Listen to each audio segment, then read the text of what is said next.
Alrighty, so today we're going to be discussing like the pricing and how it's changed and how Netflix and like other subscriptions keep raising their prices for subscribers constantly. Like recently, Netflix just raised their prices again $1 more, adding ads as well to if you don't pay for the extra subscription. So I think that's a pretty crazy topic. What do you think? I agree. From what we have been talking about, especially for the supply side of things, if they are raising their prices, considering input prices and like the role that they play, it makes sense that like if something in like the input prices, like if that got more expensive, then Netflix would also raise their prices for their subscribers.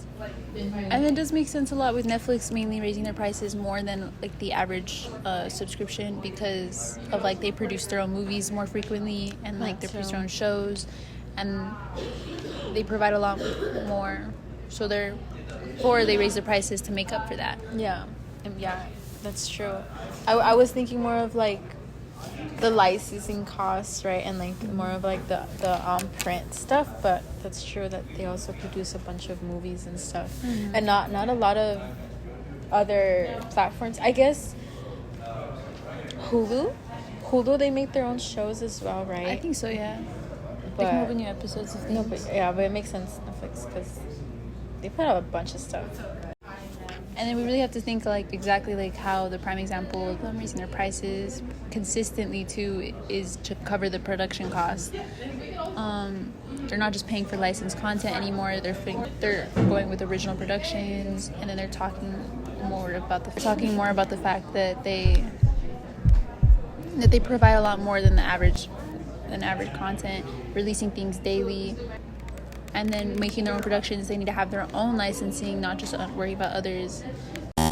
Yeah, like how Netflix and also similar platforms, they're constantly adjusting their pricing strategies to cover the rising production expenses while still keeping the service attractive to subscribers. It makes sense that they have to keep their services attractive, because there is a certain limit to where if they hit that line of how much they're gonna